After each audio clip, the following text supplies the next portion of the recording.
Corsica is a unique place.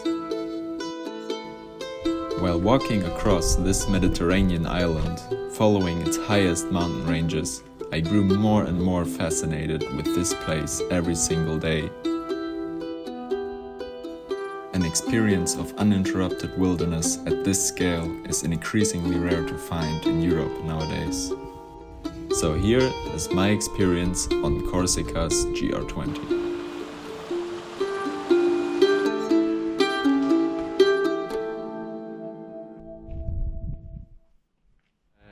Currently walking to a rest stop with a gas station and so on, and there I will try my luck to find a ride towards France.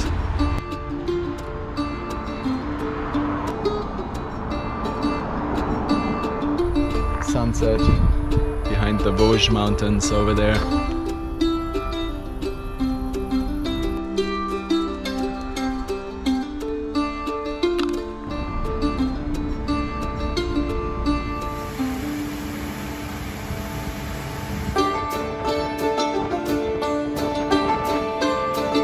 After several days of hitchhiking, a train ride and a 12-hour ferry ride, I finally arrived on the west coast of Corsica.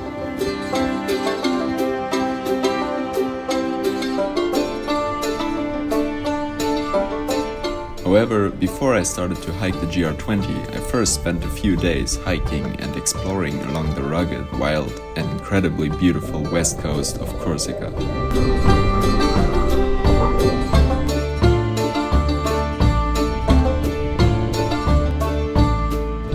That's a story for another video. After one more day of hitchhiking, I finally made it to the starting point of the GR20, a village called Calenzana. The GR20 trail crosses Corsica from the northwest to the southeast, always following the highest mountain ridges. But of course, it's also possible to begin the hike in the south. So after one night at the campground in Calenzana, where I met some of the other hikers, it was time to take my first steps on the GR20.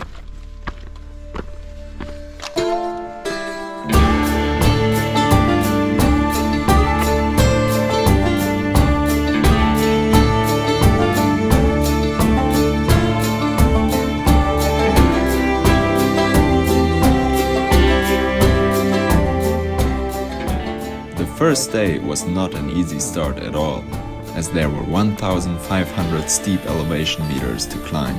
However, on the GR20 this is not unusual. Many hiking days require more than 1,000 meters of elevation gain and similarly big elevation drops. So flat ground is really an absolute rarity on this trail, which is also a reason why it's not easy to cover large amounts of kilometers per day.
Throughout the GR20, I often hike together with other people from many different countries.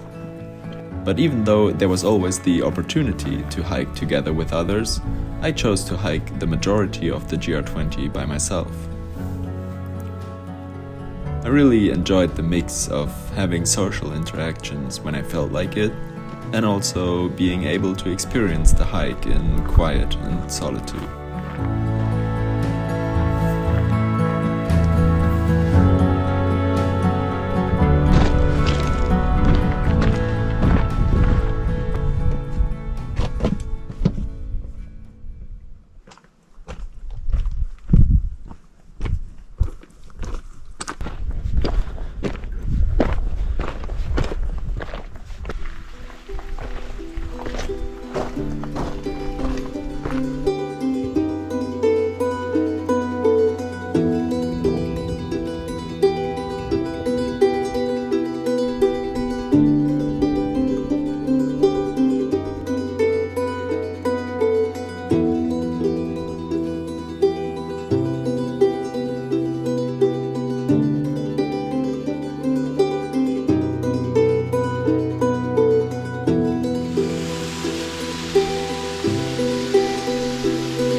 On day 4, it was already time to hike up Monte Cinto, the highest mountain of Corsica at 2,700 meters.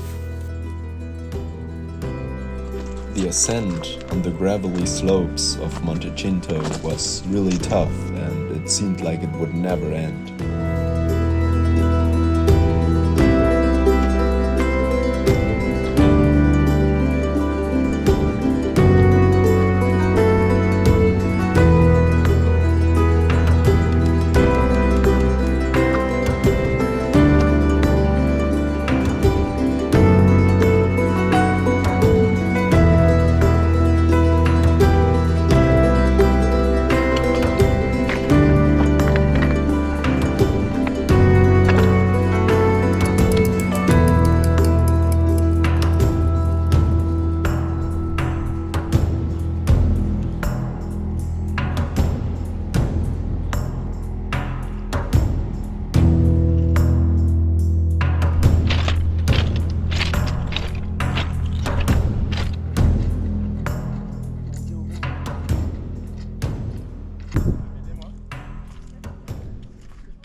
During such hard hiking days, it's always an absolute joy to go swimming in one of Corsica's many crystal clear natural pools.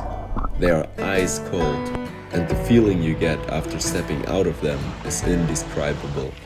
It definitely provides a lot of extra energy for the rest of the day.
nature and landscapes of Corsica really exceeded all of my expectations. I had no idea how wild, ancient and vast the forests of this island could be.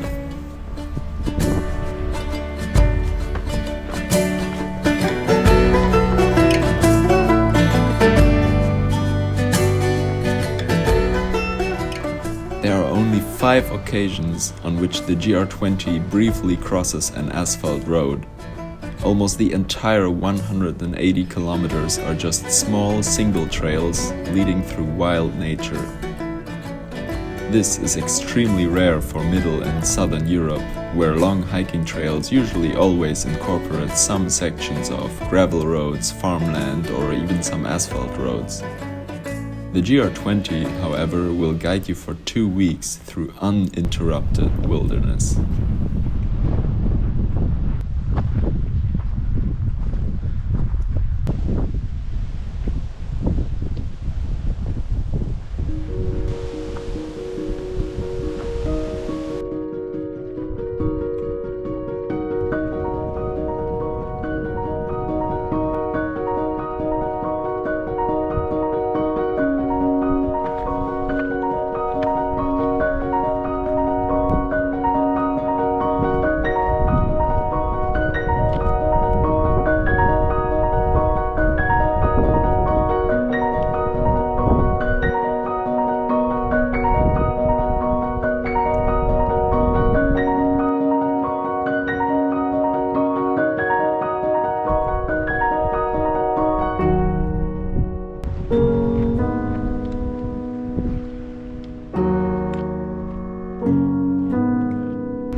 some valleys above 1000 meters of elevation, lush beech forests are growing.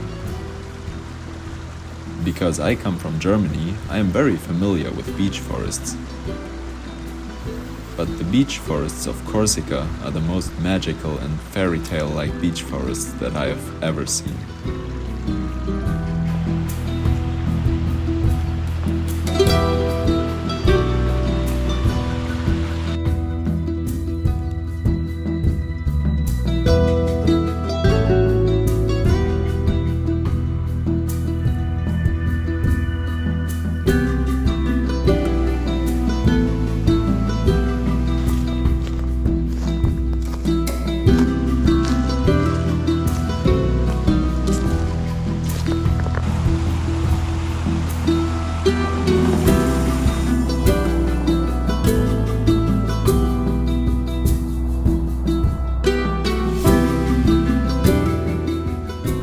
After a day trip to the nearby city of Corte and getting groceries there, I kept hiking with Adrian from Australia, whom I had met a couple days before.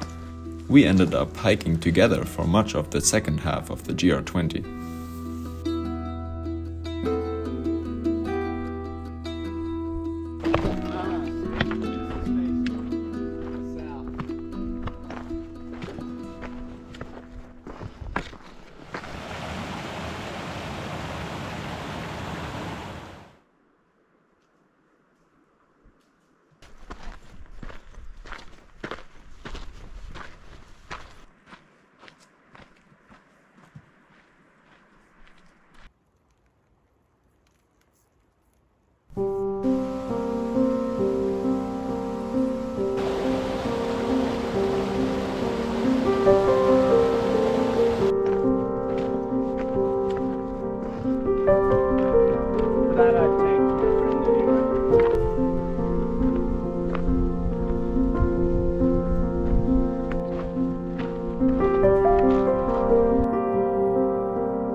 One would expect that after so many days of hiking, a feeling of routine would appear. But in my experience, each and every day was its own adventure, with different challenges, different surprises, different people, and of course, completely new sceneries.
During the last days of the trail, when the elevation dropped below 1000 meters and I got closer to the coast, the forests began to shift from the black pine and beech forests to a much more Mediterranean forest ecosystem with all the typical Mediterranean trees such as stone oaks, maritime pines, strawberry trees and tree heathers.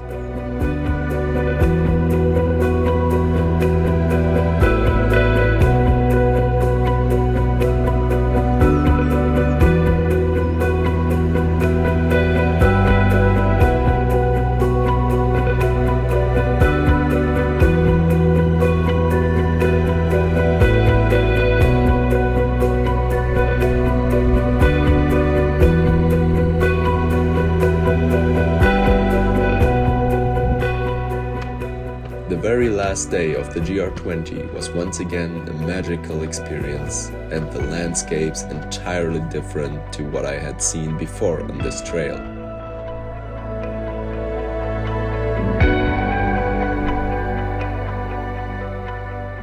Towards the end, the trail entered the Mediterranean macchia, a landscape full of fragrant bushes, shrubs, herbs and trees, including cistus, lavender and rosemary. This was the first appearance of the macchia after 14 days of either alpine environments or mountain forests.